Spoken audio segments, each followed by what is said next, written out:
examiner family. ഇപ്പോൾ നിങ്ങളുടെ Onam exam ഒക്കെ കഴിഞ്ഞ് നിങ്ങൾ എന്താണ് ഇപ്പോൾ ഒരു ചിൽ സോണിലായിരിക്കും ഇരിക്കുന്നത്. ഓക്കെ, ആൻഡ് ഇനി നിങ്ങളുടെ അടുത്ത വരാൻ പോകുന്ന പരീക്ഷ നിങ്ങളുടെ ടേം 2 അല്ലെങ്കിൽ എന്താണ് ഡിസംബർ പരീക്ഷയാണ്. അപ്പോൾ കുറേ ആൾക്കാർ ഇങ്ങനെ ആലോചിക്കുന്നുണ്ടോ ഡിസംബർ പരീക്ഷ നന്നായിട്ട് പഠിക്കണോ, അതുകൊണ്ട് എന്തെങ്കിലും കാര്യമുണ്ടോ? ചിലവർ ഓൾറെഡി പഠിച്ചു തുടങ്ങിയിട്ടുണ്ടാവും. സാർ ഞാൻ ഓണം എക്സാമിനോട് തകർത്ത് പഠിച്ചു, എന്നാൽ ഡിസംബർ എക്സാം എന്താണ് എക്സാമിനോട് പഠിച്ച് ഫുൾ മാർക്ക് മേടിക്കുന്നത്. നിങ്ങൾക്ക് എല്ലാവർക്കും ഒരു ഡൗട്ടായിരിക്കും, സാർ ഡിസംബർ എക്സാമിൻ്റെ മാർക്ക് കൂട്ടുന്നില്ല അല്ലേ?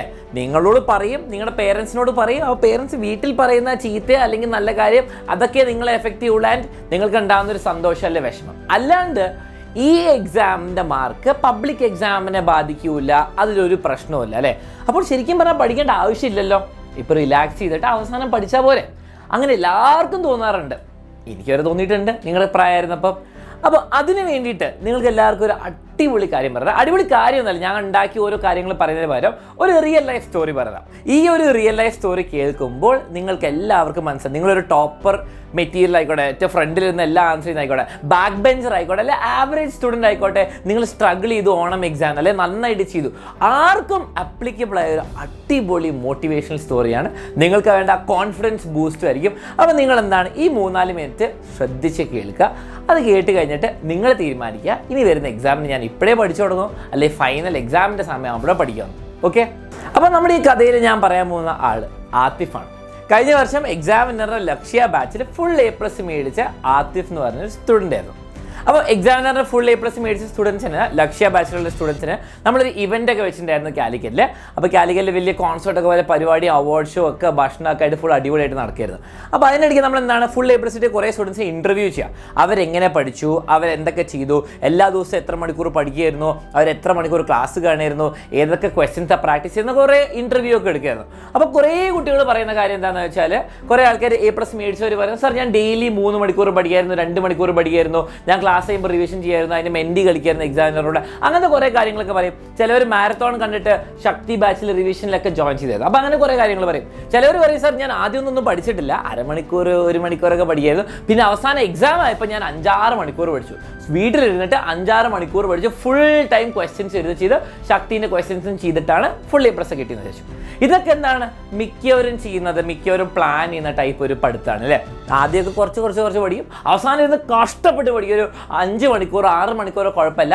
നമ്മളെല്ലാവരും മനുഷ്യരൊക്കെ ചെയ്യുന്നല്ലോ. അവസാനത്തെ എക്സാമിന് സമയം എന്താ, ഒരു 10 മണിക്കൂർ ടെൻഷനൊക്കെ അടിച്ചിട്ടാണെങ്കിൽ നമ്മുടെ ലോകത്തെ വേറെ ഒന്നും ബാധിക്കില്ല. ഭക്ഷണം കിട്ടുന്നു, കഴിക്കുന്നു, പഠിക്കുന്നു, ഭക്ഷണം കിട്ടുന്നു, പഠിക്കുന്നു, പിന്നെ ഉറങ്ങുന്നു, വേറെ അല്ല, അടുത്ത ദിവസം പിന്നെയും പഠിക്കുന്നു. ഇങ്ങനെ ടെൻഷൻ അടിച്ചിട്ടുള്ളൊരു ലൈഫാണ്. പക്ഷേ ആതിഫിനോട് ഞങ്ങൾ ചോദിക്കാം കേട്ടോ, ആതിഫിനോട് ഞങ്ങൾ ചോദിക്കുക, ഫുൾ A+ കിട്ടി ആതിഫ് കൺഗ്രാജുലേഷൻസ് പറയാം.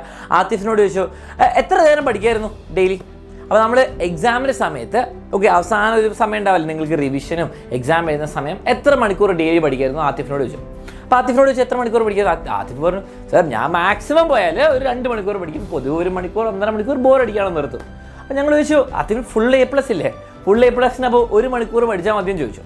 അപ്പോൾ ആതിഫ് പറഞ്ഞു, സാർ ഞാൻ നേരത്തെ പഠിച്ചിട്ടുണ്ടായിരുന്നു, എനിക്ക് അറിയുന്ന കാര്യങ്ങൾ ഞാനൊരു 1-2 മണിക്കൂറിൽ റിവൈസ് ചെയ്യും, മാത്സ് എക്സാമിന് തലേന്ന് ഞാൻ ഒരു 2 മണിക്കൂർ റിവൈസ് ചെയ്യും, അപ്പോഴത്തേക്കും കഴിഞ്ഞിട്ടുണ്ടാവും, ക്വസ്റ്റ്യൻസ് ഒക്കെ എനിക്കറിയാം, ആൻസേഴ്സ് ഒക്കെ അറിയാം.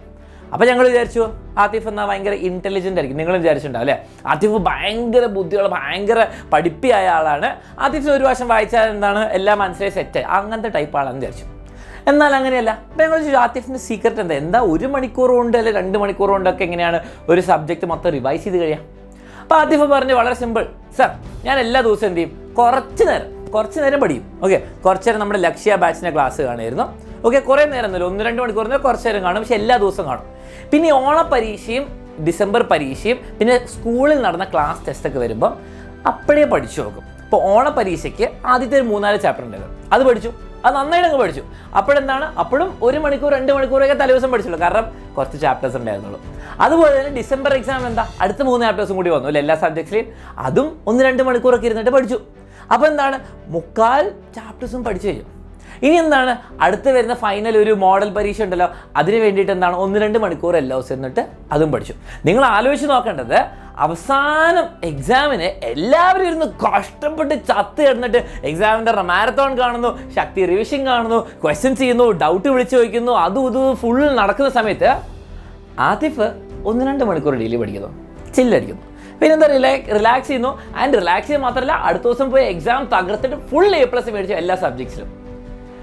ആതിഫിൻ്റെ സീക്രട്ട് എന്താണ്? ഒന്നുമില്ല, ആദ്യം മുതലേ പഠിച്ചു. ആദ്യം മുതലേ എല്ലാ ദിവസവും പഠിക്കുക എന്നൊക്കെ പറയുന്നത് ഒരു ടൈപ്പ് ആൾക്കാരുണ്ട്. നിങ്ങളത് ചെയ്താൽ വളരെ നല്ല കാര്യം, ചിലവർക്ക് അത് ബുദ്ധിമുട്ടായിരിക്കും. പക്ഷെ ആതിഫ് ചെയ്ത കാര്യം ഞാൻ അപ്രീഷിയേറ്റ് ചെയ്യുന്ന കാര്യം, ആൻഡ് അവസാനം ഇത്ര അടിപൊളിയായിട്ട് റിലാക്സ് ചെയ്ത് നടക്കാനുള്ള സീക്രട്ട് എന്താണ്? ഓണപരീക്ഷയ്ക്ക് വരേണ്ട കാര്യങ്ങൾ മൊത്തം അങ്ങ് പഠിച്ചു. ഡിസംബർ എക്സാമിന് വരേണ്ട എല്ലാം അങ്ങ് പഠിച്ചു. അപ്പോൾ തന്നെ ഒരു 5 ചാപ്റ്റർ അല്ലെങ്കിൽ 7 ചാപ്റ്റർക്ക് അടിപൊളിയായിട്ട് പഠിച്ചു എല്ലാ സബ്ജക്ട്സിനും. പക്ഷേ അപ്പം ആദ്യം ആലോചിച്ചോ, എന്താണ് ഡിസംബർ എക്സാമിൻ്റെ മാർക്ക് കൂട്ടൂല, വീട്ടിലേക്ക് ഇത്ര മാർക്ക് കൊണ്ടുവന്നിട്ട് കാര്യമില്ല, റിലാക്സ് ചെയ്യാം എന്ന് വിചാരിച്ചില്ല. ആ പണി അങ്ങ് തീർത്തു, ആ എക്സാം അങ്ങ് തകർത്തു. അതുകൊണ്ട് തന്നെ ഫൈനൽ എക്സാം ആയപ്പോൾ വളരെ സിമ്പിളായിട്ട്, ഞാൻ വെറുതെ പറയല്ല, ആതിഫ് പറഞ്ഞു സാർ എനിക്കാണെങ്കിൽ വലിയ മാർക്കൊന്നും ആദ്യം ഉണ്ടായിരുന്നില്ല, പക്ഷെ ഞാൻ എല്ലാ ദിവസവും കുറച്ച് പഠിക്കും, ടെസ്റ്റിൻ്റെ കുറച്ച് മാർക്ക് ആയിരുന്നു. പക്ഷേ ഓണപരീക്ഷയ്ക്കും ഡിസംബർ പരീക്ഷയ്ക്കും ഞാൻ കഷ്ടപ്പെട്ടിരുന്ന് പഠിക്കണം. ആതിഫ് ഒരു അബോ ആവറേജ് സ്റ്റുഡൻ്റ് ആയിരുന്നു, കുറച്ച് കഷ്ടപ്പെടായിരുന്നു. പക്ഷേ ചെയ്ത സ്ട്രാറ്റജി ആലോചിക്കണം. ഓണപരീക്ഷയ്ക്ക് നിങ്ങളൊരു 3-4 ചാപ്റ്റർ അടിപൊളിയായിട്ട് എല്ലാ സബ്ജക്ട്സും പഠിച്ചിട്ടുണ്ടെങ്കിൽ നിങ്ങൾക്കറിയാം, നിങ്ങൾക്ക് ഇനി അത് അവസാനത്തെ എക്സാമിന് ഒരു റിവിഷൻ മതി. അതേപോലെ തന്നെ നിങ്ങൾക്ക് ഇനി വരാൻ പോകുന്ന ചാൻസ് എന്താണ്? ഡിസംബർ എക്സാമിന് ഇപ്പോഴേ എക്സാം വിന്നറുടെ ക്ലാസ്സസ് തുടങ്ങിയിട്ടുണ്ട്. നിങ്ങൾക്കറിയാലോ, ഓണം പരീക്ഷ കഴിഞ്ഞ്, ഓണം വെക്കേഷൻ കഴിഞ്ഞ് അടുത്ത ദിവസം തുടങ്ങിയിട്ടുണ്ട് ഈ ചാനലിൽ ക്ലാസ്സസ്. നിങ്ങൾക്ക് ഒറ്റയടി സീരീസ് ഉണ്ട്, ഒരു ചാപ്റ്റർ 1.5 മണിക്കൂർ ഫുൾ എടുത്തത്. പിന്നെന്താ ബൾബ് കത്തി സീരീസ് ഉണ്ട്. ടഫ് ടോപ്പിക്സ് സിമ്പിളായിട്ട് എക്സ്ട്രാ സെപ്പറേറ്റ് ആയിട്ട് എടുത്തു തന്നിട്ടുണ്ട്. ഇനി അതുപോലെ പ്രീവിയസ് ഇയർ ക്വസ്റ്റ്യൻസ് ഉണ്ട്. ഇനി ഇതൊക്കെ പോരാതെ സൺഡേ മെൻറ്റി ബാച്ചിൽ നടക്കാറുണ്ട്. അപ്പോൾ നിങ്ങൾ ആലോചിക്കേണ്ടത് വെച്ചാൽ നിങ്ങൾക്ക് വേണ്ടിയിട്ട്, നിങ്ങളുടെ അടുത്ത എക്സാമിന് വേണ്ടിയിട്ട് ഓൾറെഡി ഏറ്റവും അടിപൊളിയായിട്ട് പ്രിപ്പറേഷൻ എക്സാമിനർ നിങ്ങൾക്ക് തരുന്നുണ്ട് അല്ലേ? നിങ്ങളിപ്പോൾ ലക്ഷ്യ ബാച്ചിലെ സ്റ്റുഡൻ്റ് ആയിക്കോട്ടെ, ആൽഫ ബാച്ചിലെ സ്റ്റുഡൻ്റ് ആയിക്കോട്ടെ, നിങ്ങൾക്കറിയാം ഓൾറെഡി അടിപൊളിയായിട്ട് ക്ലാസ്സസ് മുന്നോട്ട് പോകുന്നുണ്ട്. നിങ്ങൾക്ക് യൂട്യൂബിൽ ആണെങ്കിൽ വേറെ കുറേ കാര്യങ്ങളും ചെയ്യുന്നുണ്ട് എക്സ്ട്രാ ആയിട്ട്. ഇനി ഞാൻ എന്താ പറഞ്ഞു വരുന്നതെന്ന് വെച്ചാൽ, ഡിസംബർ എക്സാം വരുന്നുണ്ട്. നിങ്ങൾ പഠിച്ചാലും പഠിച്ചില്ലെങ്കിലും ഡിസംബർ എക്സാം വരും. പക്ഷെ നിങ്ങൾ ഒരു ഡിസിഷൻ എടുക്കുക. ഞാൻ എല്ലാ ദിവസവും ഒരു അരമണിക്കൂർ പഠിക്കും. എക്സാമിനറുടെ ക്ലാസ് എല്ലാ ദിവസവും ചാനലിൽ 7:30 എന്തെങ്കിലും വരുമല്ലോ, ഈ ചാനലിൽ 7:30 എന്തെങ്കിലും വരും. ഞാൻ എല്ലാ ദിവസവും എന്തെങ്കിലുമൊക്കെ കാണും. ചിലപ്പോൾ ബൾബ് കത്തിയായിരിക്കും, ചിലപ്പോൾ ഒറ്റയടി ആയിരിക്കും. ഞാൻ പകുതി ചാപ്റ്ററെങ്കിലും കാണും. വെറുതെ കണ്ടോ, നിങ്ങൾ പഠിച്ച് കഷ്ടപ്പെട്ട് ഇങ്ങനെ ടൈം ഒന്ന് സ്പെൻഡ് ചെയ്യണം. നിങ്ങൾ കാണും. ആ ഡിസിഷൻ നിങ്ങൾ ഉണ്ടാക്കിയാൽ ഞാൻ ഗ്യാരണ്ടി തരാം, നിങ്ങൾ വിചാരിക്കുന്നതിനെക്കാട്ടും എത്രയോ സിമ്പിളായിട്ട് എക്സാം എന്നുള്ള ഫീൽ ഉണ്ടാവില്ല. ഡിസംബർ ആ ടേം 2 എക്സാം തകർക്കും. അതായിരിക്കും ഫസ്റ്റ് കാര്യം. സെക്കൻഡ് കാര്യം, നമ്മുടെ ആതിഫിനെ പോലെ നിങ്ങൾക്കും വളരെ ചില്ലായിട്ട് ആ ഫൈനൽ എക്സാം എഴുതാം.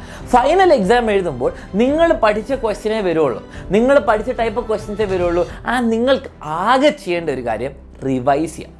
എന്ന് പറഞ്ഞാൽ ഏറ്റവും ബ്യൂട്ടിഫുൾ കാര്യം. നിങ്ങളുടെ ഫ്രണ്ട്സൊക്കെ ഇരുന്ന് കഷ്ടപ്പെട്ട് ഇപ്പോഴായിരിക്കും ഓരോ ചാപ്റ്ററിൻ്റെ കാര്യം നോക്കുന്ന, ഓരോ ക്ലാസ്സുകൾ അറ്റൻഡ് ചെയ്യുന്ന കുറേ ബാക്ക്ലോഗ് ഉണ്ടാവും അല്ലേ? പണ്ട് പഠിക്കാത്ത ചാപ്റ്ററും പണ്ട് ചെയ്യാത്ത ക്വസ്റ്റ്യൻസും എല്ലാം പഠിക്കുന്നുണ്ടാവും. അപ്പോഴുണ്ടാകും നിങ്ങൾ നോക്കുക, 1-2 മണിക്കൂർ പഠിക്കുന്നു, ബാക്കിയുള്ള ദിവസം 10-15 മണിക്കൂർ റിലാക്സ് ചെയ്യാം. നിങ്ങൾക്ക് രാവിലെ 1 മണിക്കൂർ പഠിക്കാം, വൈകുന്നേരം 1 മണിക്കൂർ പഠിക്കാം, കഴിഞ്ഞു. വേറൊന്നും വേണ്ട. നിങ്ങൾക്ക് കൂടുതൽ റിവിഷൻ ചെയ്യാം, അല്ലെങ്കിൽ റിലാക്സ് ചെയ്യാം, അടുത്ത പരീക്ഷ കൊടുക്കുക, ഇഷ്ടമുള്ള ചെയ്യാം. ആർക്കും നിങ്ങൾ അതിന്ന് സ്റ്റോപ്പ് ചെയ്യാൻ പറ്റൂല. ഞാൻ ഈ പറഞ്ഞ ഈ ഡ്രീം സിനാരിയോ അല്ലേ, ആതിഫിൻ്റെ പോലെ അവസാനത്തെ എക്സാമൊക്കെ വളരെ ചില്ലായിട്ട് പോയിട്ട് എഴുതുന്നു, 1-2 മണിക്കൂർ റിവൈസ് ചെയ്യുന്നു, അങ്ങനെ ചില്ലായിട്ടുള്ള സിനാരിയോ വേണമെങ്കിൽ ആകെ നിങ്ങളൊരു തീരുമാനം എടുത്താൽ മതി. ഇന്ന് മുതൽ ഞാൻ കുറച്ച് പഠിച്ചു തുടങ്ങും. നിങ്ങൾ ലക്ഷ്യ അല്ലെങ്കിൽ ആൽഫ ബാച്ചിലെ സ്റ്റുഡൻ്റ് ആണെങ്കിൽ ആ ക്ലാസ്സസ് കാണുന്നു. ഇനി അതിന് പുറമെ കുറച്ചുകൂടി എന്തെങ്കിലുമൊക്കെ എക്സ്ട്രാ വേണമെങ്കിൽ ക്വസ്റ്റ്യൻസോ കാര്യങ്ങളൊക്കെ വേണമെങ്കിൽ യൂട്യൂബിൽ 1 ഷോട്ടൊക്കെ കാണുന്നു. നിങ്ങൾ എക്സാം എന്ന് പറഞ്ഞ ഈ യൂട്യൂബ് ചാനൽ ഫോളോ ചെയ്യുകയാണെങ്കിൽ സബ്സ്ക്രൈബ് ചെയ്യുക. എന്നിട്ട് എല്ലാ ദിവസവും വരുന്ന ക്ലാസ് ഒന്ന് സിമ്പിളായിട്ട് കാണാം. അങ്ങനെ ഞാൻ നിങ്ങൾക്ക് പ്രസന്റ് ചെയ്യാണ് എക്സാമിനറിന്റെ ഡിസംബർ പരീക്ഷ ചാലഞ്ച്. നിങ്ങൾക്കിതാ ഇപ്പോൾ തന്നെ ആ കമന്റ് സെക്ഷനിൽ നിങ്ങൾ എന്ത് ചെയ്യുക, ആ കമന്റ് സെക്ഷനിൽ ഇപ്പോൾ തന്നെ തീരുമാനിക്കുക നിങ്ങളെന്താ ആ ഡിസംബർ എക്സാമിന് അങ്ങ് പഠിക്കുന്ന, അത് ഇന്ന് തുടങ്ങുന്നു. ഓക്കെ, അപ്പോൾ നിങ്ങൾ എന്താണ് അത് അക്സെപ്റ്റ് ചെയ്തിട്ടുണ്ടെങ്കിൽ ഡിസംബർ ചാലഞ്ച് അക്സെപ്റ്റഡ് എന്ന് അങ്ങ് കമന്റ് ചെയ്യുക. ഒന്നും നോക്കണ്ട, നിങ്ങൾ എവിടെയെങ്കിലും പ്രൂഫ് സഹിതം അങ്ങ് ചാലഞ്ച് അക്സെപ്റ്റ് ചെയ്തു അങ്ങ് തീരുമാനിക്കുക. അത് ഈ വീഡിയോന്റെ കമന്റ്സിൽ തന്നെ ആയിക്കോട്ടെ, ഒന്നും നോക്കൂല. നിങ്ങൾ ഡിസംബർ എക്സാം അടിപൊളിയായി പഠിച്ചു കഴിഞ്ഞ് മാർക്കൊക്കെ വരുമ്പോൾ ഈ വീഡിയോൻ്റെ ഈ കമൻറ്റ്സ് നോക്കുമ്പോൾ നിങ്ങളൊന്ന് അക്സെപ്റ്റ് ചെയ്ത ചാലഞ്ച് ഉണ്ടാവും, നിങ്ങൾ തീർത്ത് അക്കംപ്ലീഷ് ചെയ്ത ശരിക്കത്തെ ചാലഞ്ച് ഉണ്ടാവും. അപ്പോൾ ഇന്ന് തന്നെ അങ്ങ് തീരുമാനം എടുക്കുക, ഡിസംബർ എക്സാം നമ്മൾ തകർക്കുമെന്ന്. നിങ്ങൾക്ക് വേണ്ടിയിട്ടുള്ള എല്ലാ സപ്പോർട്ടും എക്സാമിനർ ഈ ചാനൽ തരും. നിങ്ങൾ ആകെ തിരിച്ച് ചെയ്യേണ്ട എന്താണ്, നിങ്ങളുടെ ഫ്രണ്ട്സിനൊക്കെ ഷെയർ ചെയ്യുക. നിങ്ങൾ ക്ലാസ് കാണുക സ്ഥിരമായിട്ട്, വേറെ ഒന്നും ചെയ്യേണ്ട. നിങ്ങൾ അടിപൊളിയായിട്ട് നിങ്ങളുടെ ചാലഞ്ച് അക്സെപ്റ്റ് ചെയ്തതൊക്കെ ഡിസ്ട്രോയ് ചെയ്തോളും.